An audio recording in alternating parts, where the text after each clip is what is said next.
Kahani Bar brings you a cocktail of stories in English and in Hindustani. I am Richa, and today's story is from Fauji Heart, a collection of human stories with the backdrop of Indian Army. Written for you by Neerja K.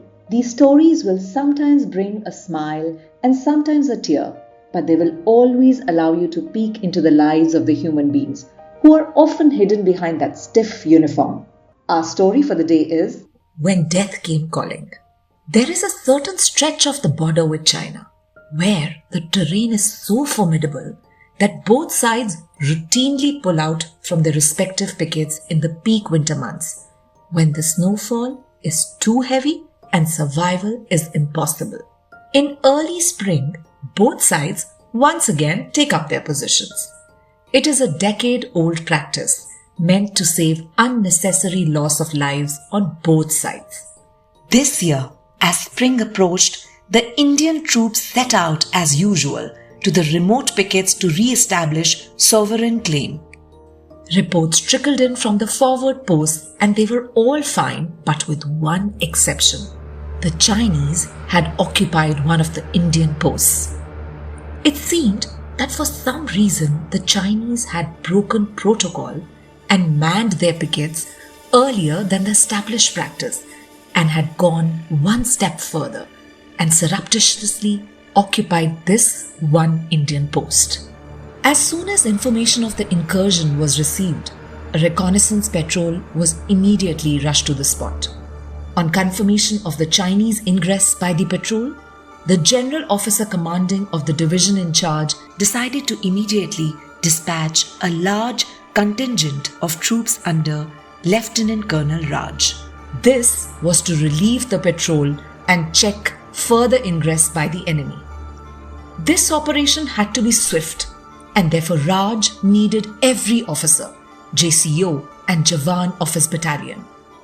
With no time for complete acclimatization for those who had just returned from leave, the entire unit had to rush to the high snow-clad peaks of the forward pickets, which were at a much higher altitude.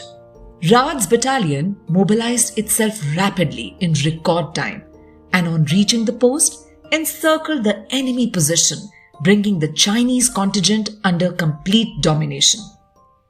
The significance of this development was not lost on anyone.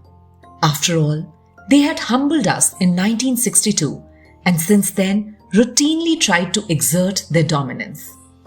This incident had the potential to snowball into a full-fledged war if the Indian soldiers overreacted. Worse still, Indian inaction could be viewed as meek submission. The Indian army, after much deliberation, decided to call their bluff and, contrary to the Chinese calculations, chose to adopt an aggressive posture, warning them to back off. We were virtually at the brink of major conflict, if not a full-scale war. This was a trying time for Raj and his troops. His tenure had turned out to be an endless, aggressive pursuit in hostile terrain and treacherous weather conditions, with scant logistic backup. The unit showed commendable performance, though there were several casualties on account of accidents and high altitude related sickness. One of Raj's JCOs had already succumbed to pulmonary edema. Due to bad weather, the chopper meant to evacuate him had not been able to reach in time. Death was always hovering close by, waiting to claim. The Chinese incursion made a challenging situation incredibly intense. Raj's unit was deployed to keep the enemy under constant surveillance, even after the situation had de-escalated. Overnight, the scenario had changed from a peaceful field tenure to a warlike situation, with the entire division getting caught up in the operations. This involved hectic activity for Raj and his troops. He had to establish numerous pickets and carry out round-the-clock patrolling to maintain strict vigil. A compelling need had arisen for the Indian army to find strategically better vantage points from where they could keep a constant eye on enemy movement. Raj had had no time to write home. His wife Rupa was always on the lookout for the special pink-coloured forces inland covers, which were her only lifeline to Raj. She would eagerly rifle through her mail every day on her return from office, searching for the pink letters. She had taken up a part-time job to sustain the family's living costs in an expensive city like Delhi. A whole week had gone by with no letter from Raj. The sketchy news item about the Chinese occupation of an Indian post somewhere in the northeast and the resultant standoff with the Indian troops had made her anxious. She knew Raj was somewhere in that general location, but she had no way of knowing where exactly. At that time, it was strictly prohibited to reveal the location of any battalion, unlike now, when the media is allowed pretty much everywhere. Rupa had to keep her anxiety closed in a locked chamber of her heart, not to be shared with her little girls, Raj's parents or her own. She had trained herself well to seal such worries in the deepest corner of her subconscious and not visit there often, or else she would have gone insane with worry.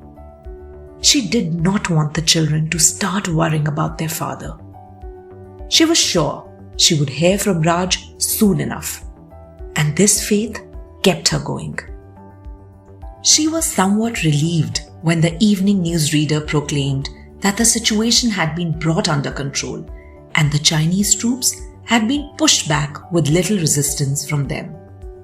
But Rupa knew very well that danger was always lurking around the soldiers, even when there was no war. After all, war's worthy armies were not built overnight. It was the foremost duty of every soldier to be physically fit and ready for war at all times. This level of preparedness could be achieved only by relentless and rigorous training over years through creating and facing warlike situations month after month, year after year. Danger marched beside them every step of the way. Rupa was always amazed and appalled when some people questioned, why pamper the army? What do they do during peacetime? She would feel her chest tightening and would want to scream out, well, they prepare for war. But she knew it would be futile to explain to the people who had that mindset. They would never understand. As she switched off the evening news, she pushed all these thoughts out of her mind, muttered a small silent prayer for the safety of her husband and his troops, and walked over to her children's room to read them a bedtime story. She forced her smile to spread from her lips to her eyes. She knew her daughters would search her eyes for her smile. And smile she should. After all, the border skirmish seemed to be over and Raj ought to be safe now. Meanwhile, Raj and his men devoted themselves to their sole mission of locating and establishing more and more advantageous pickets for the future. They had limited time in which to accomplish this. The summer months were very short in these parts of the country, and such an exercise was not possible once the rains set in. Obviously, such work couldn't be done in the long, snowy winter months that followed. Today, Raj was out on one such mission yet again. He had taken out a reconnaissance patrol in search of a new post, along with his young Ayo, the intelligence officer, Lieutenant Saxena. The job was adventurous but highly dangerous. The patrol was scaling up the mountainside steadily like a herd of mountain goats scattered across the mountain face. The deadly, steep rock face was arrogant but inviting. They moved up slowly, notch by notch, their hands and feet searching for any kind of purchase that the rock surface could afford. One wrong move could be fatal. One loose rock could spell disaster. One little shift of focus would be an invitation to death, who never left their side. They had no idea what they would finally find at the top. A plateau that could accommodate a small picket or a sheer drop across the ridgeline. Who knew? Would the day's tough climb bring any dividends? Or would it be just a waste of time? There was no way to tell till they actually reached the top. Sir, watch out, sir! Saksena's voice reverberated around the mountain peaks. Echo after echo followed. All the Javans instantly froze in their places. They were all at various stages of advancement, but their eyes converged on Raj. When Raj heard Saksena's shout, he had no idea what he should watch out for.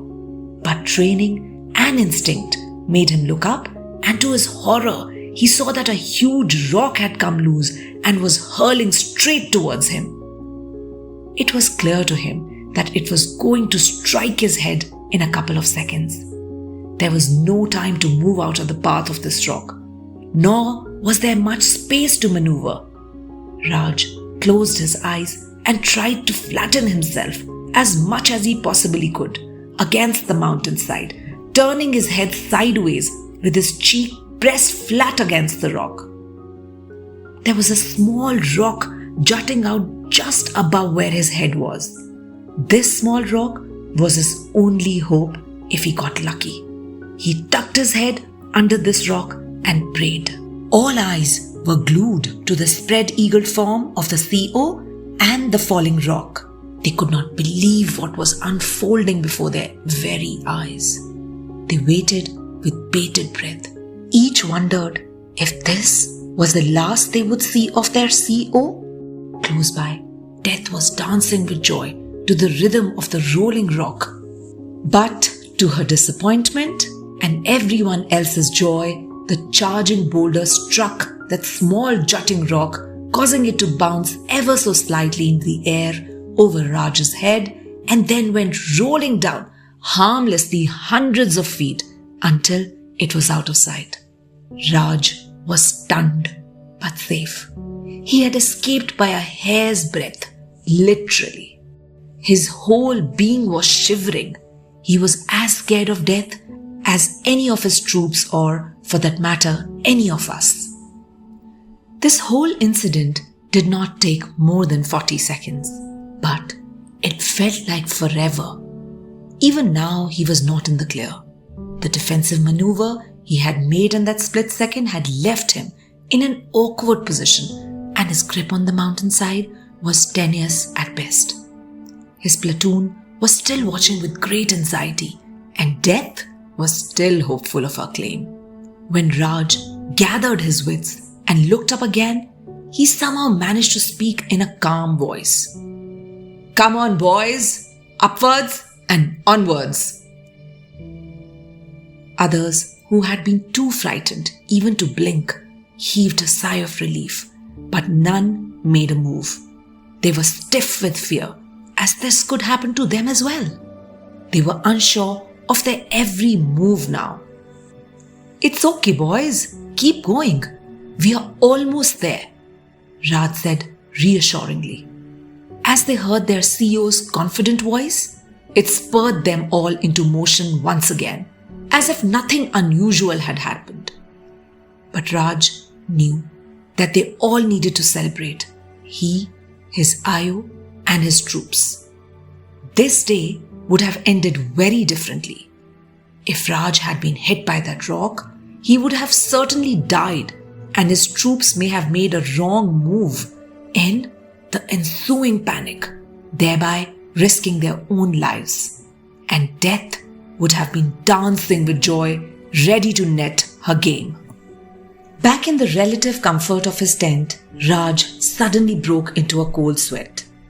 Just the thought of the day's incident sent a chill down his spine, even though he had had many a brush with death before. His fingers unconsciously reached for the amulet that rested against his chest under his Angola shirt and held it ever so tightly. He remembered when he had put it on. It had been much against his will, just to placate Rupa, who was feeling uncharacteristically anxious when bidding him farewell on his last visit home. While he didn't repose much faith in talismans, he couldn't shake the feeling that there was something about the amulet that had saved his life. Of course there was. The talisman had the power of Rupa's faith, prayers, and love. Now that he was in the privacy of his tent, he allowed himself to feel vulnerable and acknowledged the enormity of what had happened today. If luck had not favored him, the day would have ended very differently, and Rupa would be receiving her life's worst phone call right about now. He was feeling emotional now, but he knew that in the morning he would put on his uniform and lead his men and scale peaks and establish pickets as if nothing had happened. He wondered how he would magically transform into this vessel of strength that would radiate bravery, that would sustain not just him, but his entire battalion through whatever nature or the enemy set their way. Maybe the talisman wasn't the amulet after all. Maybe the talisman was his olive green uniform that would give him the gift of invincibility and transform an ordinary weak man into a formidable Indian soldier. His eyes turned to the photo frame that stood on his bedside table. Embedded in it was his world, his universe, his wife Rupa and his 2 little daughters, his princesses, smiling back at him. He spoke aloud as if talking to them. Today, death came hunting again, and guess what? I cheated her one more time. He wrote a letter home that night. Of course, there was no mention of that day's happenings. This is Richa signing off. Take good care of yourselves till I'm back with the next story.